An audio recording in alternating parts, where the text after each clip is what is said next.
Welcome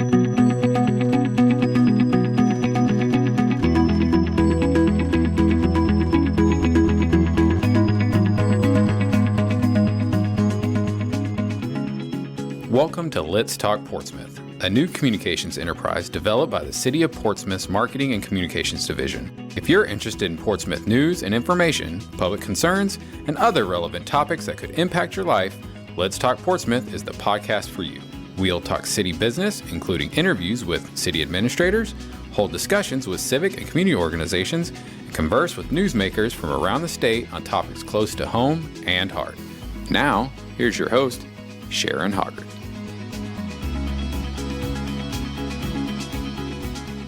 Hello, everyone. Welcome to Let's Talk Portsmouth, the podcast that's all about local government, community, and headlines in the news. I'm your host, Sharon Hoggart from the Portsmouth Marketing and Communications Department.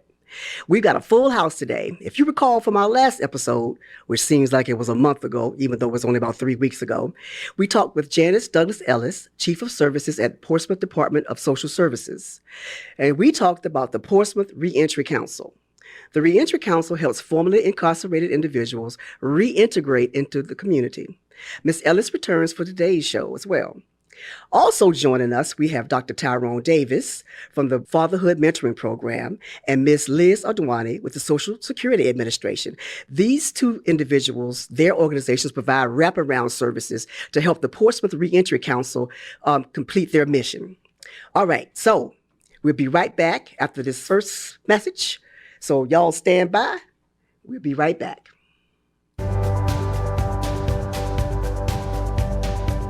Do you ever find yourself wondering, what is there to do in Portsmouth? If so, you're not alone. I'm Rob Lauer, host of PCTV's Portsmouth Now, and I'm here to tell you that even a lot of lifelong Portsmouth residents have no idea how much there is to see and do in this city throughout the year. Festivals, concerts, museums, exhibits, historical reenactments, outdoor markets, and so much more. On Portsmouth Now, we bring you the latest information on the most popular upcoming events, and we introduce you to the people who make them happen. If you want to find out what's happening now in Portsmouth, be sure to watch Portsmouth Now on PCTV, Cox Channel 48, FiOS Channel 39, or watch us on YouTube by simply typing in the search words Virginia Portsmouth. All right, we're back. As is our custom, we like to get our guests warmed up for the interview by asking an icebreaker question. So we'll start with Ms. Liz from the Social Security Administration. How long have you been with Social Security? And tell us a little bit about your background, education, and professional experience. Sure. So my name is Liz Odhwani, and I'm with the Social Security Administration. Thank you for having me today.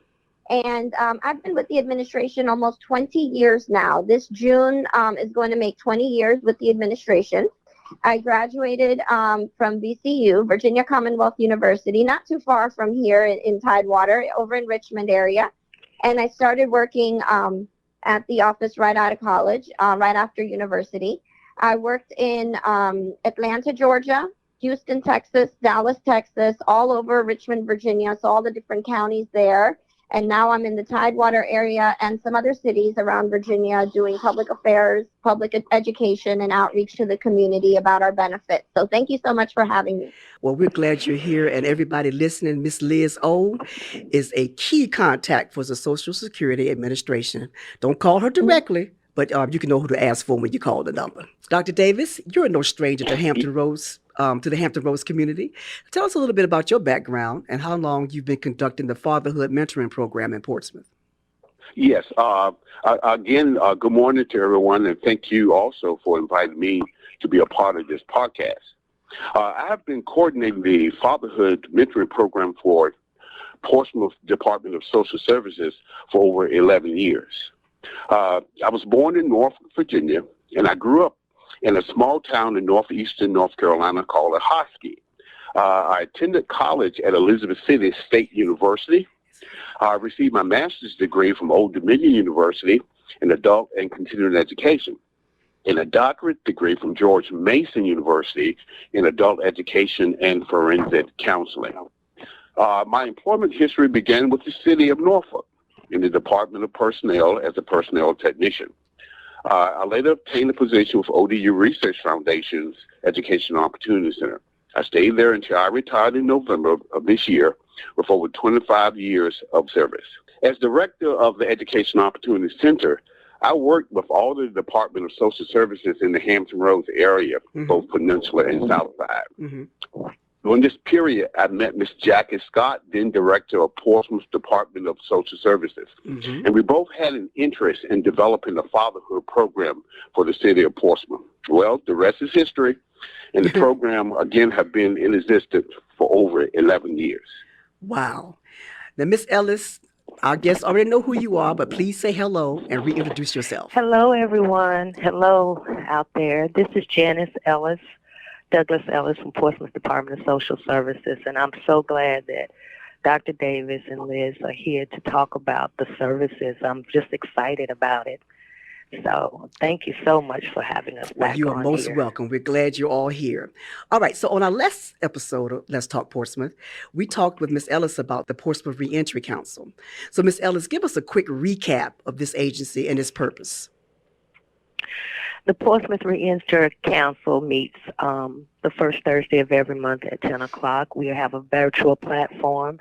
We're inviting returning citizens, and we're here to support the returning citizens by having our stakeholders and partners are at the table that would be available to give support, answers, questions for them, getting them the services that they need.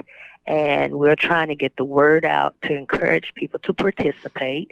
And we just want to let everybody know we're here to give back and give support. We also learned last time out that the Portsmouth Reentry Council is all volunteer, an all volunteer-based entity. It is not brick and mortar at all. There's no funding source. It's all people from the stakeholders who are participating. And we are here. We come together that once a month and try to make sure that we support those that come to us. We want to reach out to everybody out there in Portsmouth that needs this help to come aboard. We hopefully in the future that the vision is to see people that are entering into the community that may one day run this program as far as getting everybody aboard. Because when you see yourself, that it promotes other people to do better. And so I'm encouraging the returning citizens to come aboard. And that's how you carry out your mission. You work with other agencies to help these individuals as they're trying to reenter into the community, correct? Yes, ma'am. We have other people from other agencies that's step-by-step chances, second chances, and we have Social Security Administration, Fatherhood Mentoring Program, so many others, Department of Corrections. There's so many that I could name, but I don't want to leave everyone off. We have a great team that's there to help us. NAMI, we have people at the table that really want to help. So one of the agencies that helps men and women reenter society after being incarcerated is the Social Security Administration. Did you know that Social Security benefits are not payable for any month in which a person is in prison or in certain public institutions? Miss Liz O happens to be our representative from the Social Security Administration. So, Miss Liz, what happens when someone's Social Security benefits lapse under these kind of conditions and the individual needs to have services restored? Talk to us about that process. Absolutely. So you're absolutely correct. Generally, benefits are not paid for any month in which a person is in jail, prison, or certain public institutions. So as a result, it's important that changes such as incarceration or if somebody's in an institution, are reported to Social Security as soon as possible, because once they're back out and they want to reinstate their benefits and we didn't know about it, then you might get a letter stating you're overpaid, right? Because you weren't due benefits while you were incarcerated. So it depends on what kind of benefit they were receiving, right? We have two different programs when it comes to Social Security.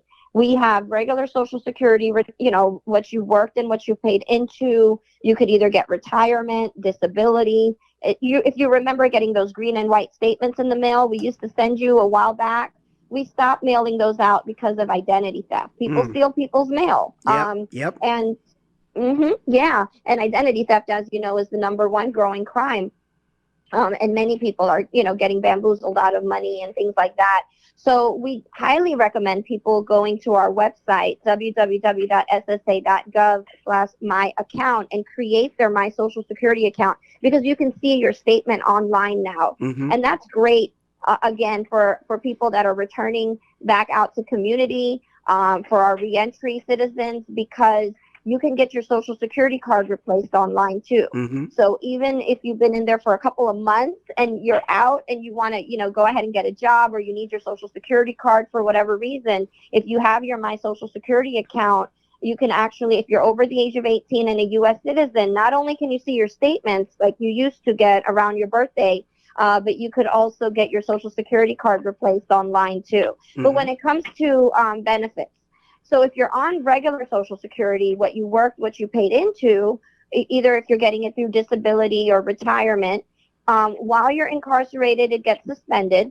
Once you're out, it doesn't matter if you've been in there 1 year or 20 years.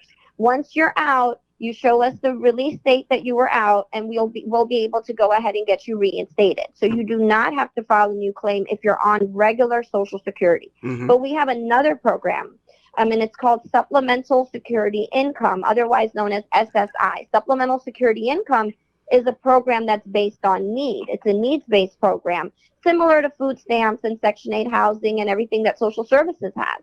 So there's recertifications that happen every year on that as well with the Supplemental Security Income Program. And if you've been out of pay for any reason for more than a year, the record terminates. So if your record terminates and you were not in pay for more than a year, then you have to refile for benefits.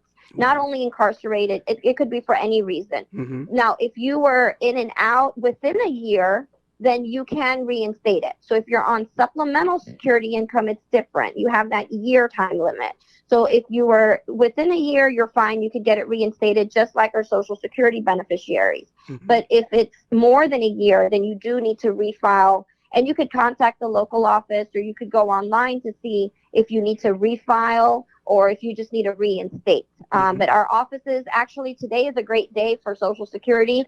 After 2 years of not being able to walk in, today you can. So today was the first day you could actually walk into our offices. So I'm sure that will help a lot of our people facing barriers and vulnerable population to help them with that as well. Well, congratulations. And I'm going to give y'all a plug to the Social Security Administration website. It rivals in its user friendliness to the DMV. It's really a good site. As being a young senior citizen, I know I've used that to create my own account. Okay. Thank you. Dr. Davis, Ms. Ellis discussed with us last time the problems that returning parents have reintegrated into their families, not just the community, but into their families. So we discussed some of those obstacles. Yes. So tell us, as the creator of the DSS Fatherhood Mentoring Program, what other kinds of challenges do returning parents face? Yes. Well, first, let me say that not all of our program participants are returning fathers, okay? Mm-hmm. But the percentages vary from one 10-week session to another. We have 3 10-week sessions during the program year. On average, around 30% of the fathers are returning parents that attend each of the 10-week sessions. Mm-hmm. We use a case management system in which we evaluate and assess the needs of each father on an individual basis. Therefore, each father's needs and their challenges vary from one father to another. But some of the challenges that we do address are employment, and how we handle that is that we have the Virginia Employment Commission have assigned us a person that worked directly with our fathers. Her name is Khadijah Waits, and they don't have to stand in line. They go to her, and she'll sit down with them and work with them with employment. To date, all of our fathers are employed, 100% placement. Wow. As far as fathers are concerned, because of the attention that the Virginia Employment Commission gives this program. We also help fathers overcome employment restrictions. There are certain jobs that are restricted based on a person's record, like if you are a felon. We look at each individual job and to determine what that person needs to do in order to overcome those barriers. So, but right now we have one young man that was a 4-time felon, and he now is a captain of a merchant seaman vessel. Wow. So all of these barriers you can overcome any barrier as it relates to employment as well. Also, some things they encounter child support. When the program was developed, we formed a relationship with child support services, and they assigned us Miss Sherry Sullivan and Miss Joy Sullivan, same last name but no relation, and they help us navigate our men through the child support system.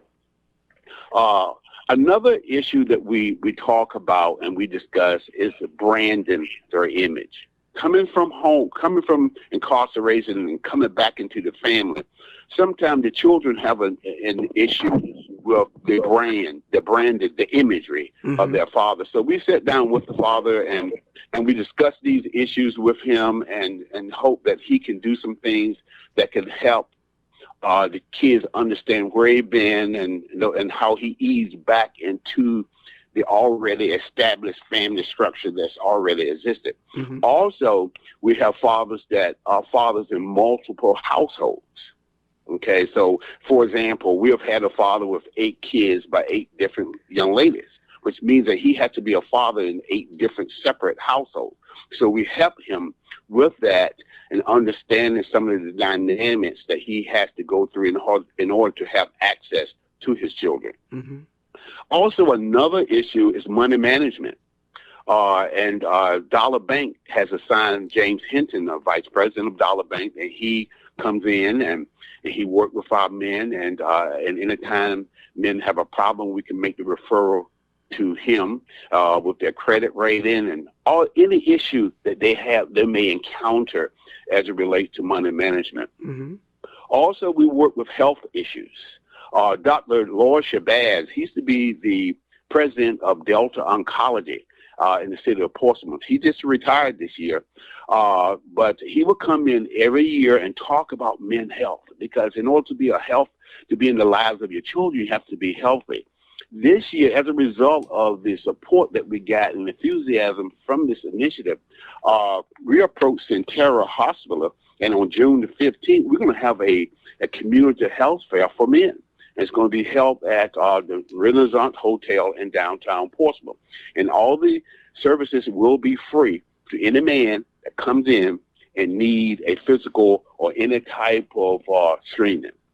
So health issues are a very important need that fathers encounter. Also, transportation, clothing, and education. We work very closely with Rick Brooks with the Department of Labor and Apprenticeship programs. Each one of our men apply for the Pell Grant. They receive over $6,000 in free money in which they can go back to school. This is just some of the issues that men encounter when they come back home, but we take a holistic approach to addressing their needs, and we do it on an individual basis. Dr. Davis, you said something that intrigued me as a communications person and a marketing person. You said that fathers returning to their families have a brand, or is it a reputation? Yes, a branding issue. A branding issue. Sometimes. What does that mean?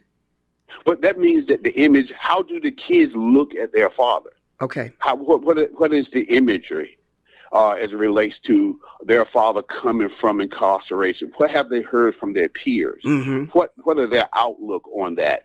We want the father to understand that might be a possibility, and that person cannot come back into the children's life or the lives of his significant other. Authoritative decisions, and he had to be humble. He had to make sure that this family accepts him, and that he makes all the good, right moves as it relates to the blending in back into his family structure in a positive way. Okay, that makes sense. That makes sense. That could be a challenge, and you've answered questions. So we take a very holistic approach to addressing it. We take this very serious because it's about the strong.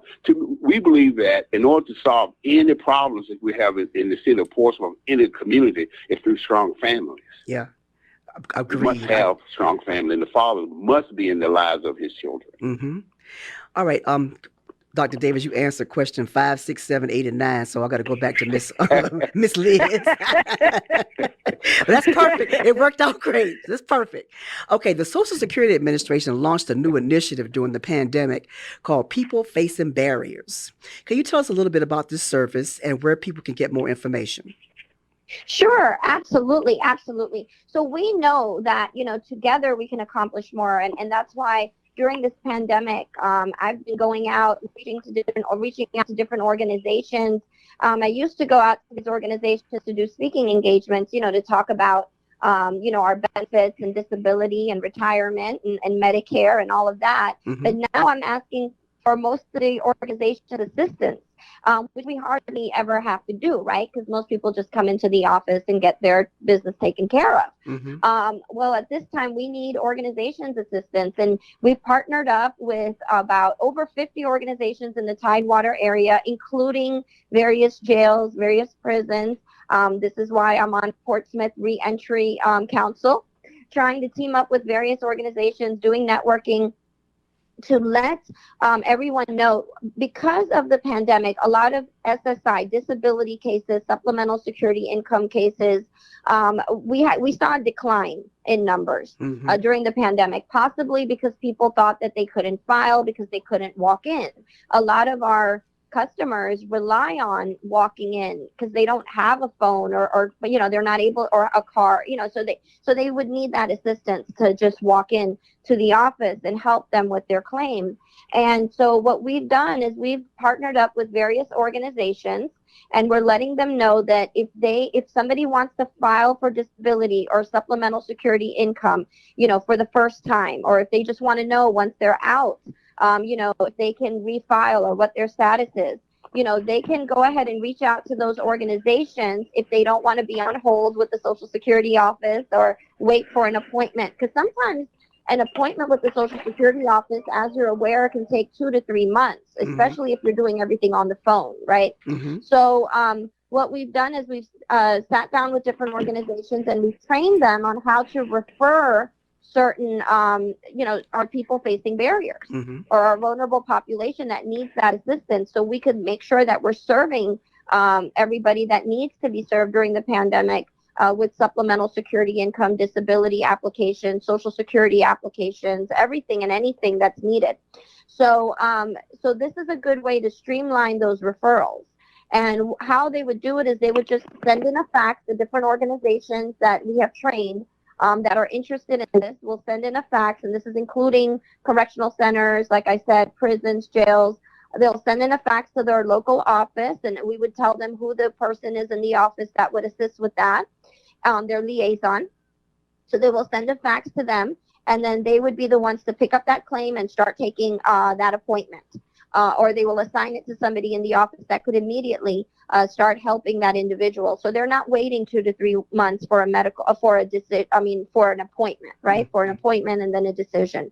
So it's very important that we're still doing that, even though our offices are, reopened for walk-in service.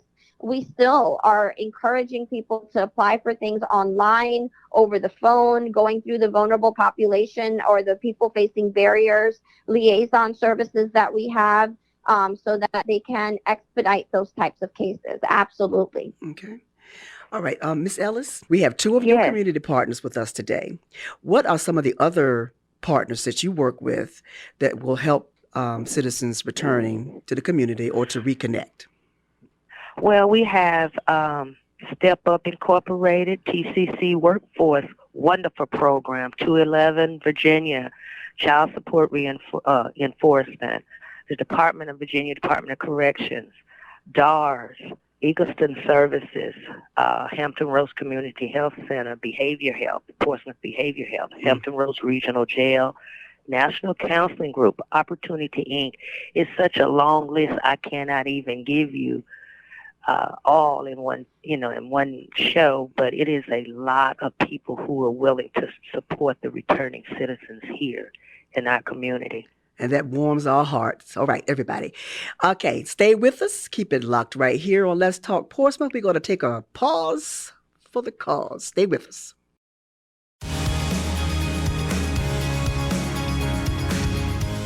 Portsmouth Reentry Council works to help returning citizens reintegrate with the community and their families through public awareness, networking, and developing resources. Please come join us virtually on the first Thursday of each month.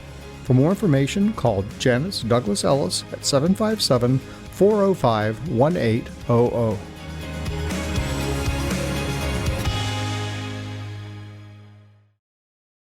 All right, everybody, we're back. This is our final segment of Let's Talk Portsmouth. We're discussing programs and services for citizens reentering society. So this is a question for our entire panel. What else can we do to raise awareness of this work in the community? Anybody? Well, one of the things that we can do is just get involved and be there for returning citizens. And just make sure that they realize that we truly care about their success and their ability to be successful and reconnect with their families. Okay. Ms. Ellis? And I would also like to say the whole purpose of encouraging the partners to come on board to the show, Let's Talk Portsmouth, is to bring awareness. We're reaching out, we're bringing our olive branch to the community and saying, hey, we want to help. But it also starts with that person to let them know we're here. We want them to come aboard. We want them to, but we're being visible. We're not hiding. We're here, and we want to support the community the best that we can. And we can do the best if they come aboard and let us work with them. Mm-hmm. Ms. Liz, you want to weigh in? Yes, I believe that word of mouth is very powerful. So I definitely want to thank you for having us today for sure, because this helps spread our message and helping our community members re-entering back into the community. So I want to definitely say thank you. And teamwork makes dreams work, right? Mm-hmm. So our different organizations that are here helping, want to help everybody with open arms. So definitely word of mouth, or networking with different organizations, and just having an open mind and a positive spirit about it. Thank you. Okay. I want each of you guys to now give your contact information so that people can reach out to you. So we'll start with Ms. Liz. If someone is re-entering the community or has a family member that's re-entering the community, how can they reach you? Yes, well, they could reach any Social Security office. So my role is education and outreach out in the community. So I'm usually talking to different organizations and groups. And you can contact our 1-800-772-1213 number. That's our national line. You can call any and all of our local offices. We have a local office in every city: Hampton, Newport News, Portsmouth, Norfolk, Suffolk. So we're all over the place. You can contact the local office. You could either call the 1-800 number, 1-800-772-1213 to find out where your local office is and call that office. We also have a locator link, www.ssa.gov/locator, and you could put in your zip code and office hours are Monday to Friday, 9 to 4. You could give them a call. You could walk in at this point, and you can also do online services. So if you want to talk to me in regards to a speaking engagement for your organization, I can assist with that and provide resources and publications out to your different organizations as well on Social Security booklets and pamphlets. And you can reach out to me directly, or if you go, my title is Public Affairs Specialist, and there is at least 1 to 2, maybe even 3 in some states that are out there to help. So Public Affairs Specialist with Social Security, or you could contact the local office and ask for a presentation or publications, and they would reach out to me. So, yeah. Okay. Dr. Davis, where can interested persons receive more information about the Fatherhood Mentoring Program? Yes, if anyone would like to contact me in regard to the Fatherhood Mentoring Program, they can contact me on my sale direct number at 757-409-9044. That's 757-409-9044. Or they can email me at Tyrone Davis, and that's spelled Tyrone Davis, the letter Q, at gmail.com. Thank you. And Ms. Ellis, one more time, the Portsmouth Reentry Council, contact information. if anyone is interested, and we hope that you all are, my name is Janice Douglass-Ellis. You can contact me at the Department of Portsmouth Social Services. My number is 405-1800, and my extension is 8725. And I look forward to speaking to the citizens here in Portsmouth. Okay, everybody, we'll be right back after this short break. Stand by.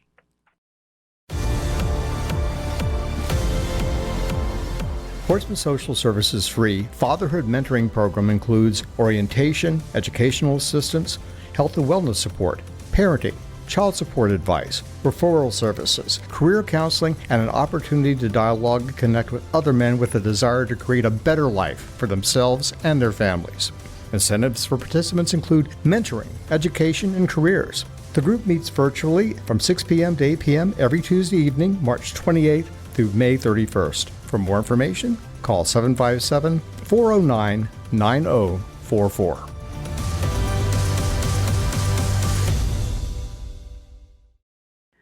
You've been listening to Let's Talk Portsmouth, the podcast. Thank you, Ms. Liz Odhwani from the Social Security Administration, Dr. Tyrone Davis with the Fatherhood Mentoring Program, and Ms. Janice Douglass-Ellis for joining us today. You guys were great. I'll give you an opportunity. Any final thoughts you have for our listening audience? Now's your chance. Well, I want everybody to know that we operate this program as a sort of like I'm a primary care physician. What I do is assess the needs of each individual person, and then I make referrals out to the specialists. Mm-hmm. So we stay in our lane, and we make sure that the information that we disseminate is the correct information, because we're very mindful of the fact that misinformation is shared and disseminated quickly. A lot of times. Yeah. This population need correct information, and we make sure that the information that they receive is the information that they need. Mm-hmm. Okay. Anyone else? Well, I just wanted to say that if you're trying to go into the offices today or anytime this week or so, just expect long lines. So we are still available to do business online, of course. If you need to update your address, your phone number, your direct deposit, get your 1099 for taxes, get your proof of income letter, get your Social Security card replaced, get your Medicare card replaced, see your Social Security statement. Please go log into the My Social Security account. During this pandemic, we've had 61 million users and successfully being able to transact business throughout the country. So, and Virginia is one of those states if you have a valid driver's license or state ID. So absolutely go ahead and see if you can conduct your business online. Why wait in line when you could be the first online, right? So that's www.ssa.gov/my-account. And if you need to contact the local office, I suggest calling rather than going out there and waiting in line because we're expecting very long lines. Mm-hmm. So thank you. Thank you. Ms. Ellis? Yes, I thank everybody. I just want us to bring attention, and we're really trying to bring awareness here in Portsmouth. We need to be hand in hand and work together, because in order for people's lives to be successful, we have to touch one another and uplift them. And that is what the Reentry Council is all about, is to honor them, to get an opportunity to come back and start over again, and we're here to support that change. All right. Thank you, guys. That's a wrap for another episode of Let's Talk Portsmouth. Visit podbean.com for this episode and others, and listen and download our podcast wherever you listen to your podcasts. Here's your thought for today. Do your little bit of good where you are. It's those little bits of good put together that overwhelm the world. Desmond Tutu. And on that note, we're out of here. Thanks for listening to Let's Talk Portsmouth, the podcast that's about the city of Portsmouth and our connections around the globe. Listen and download our next episode for more news you can use and information that may just change your perspective. Find our podcast where you find quality podcasts, the Podbean app, Spotify, and Amazon Music Audible. Until next time, take care.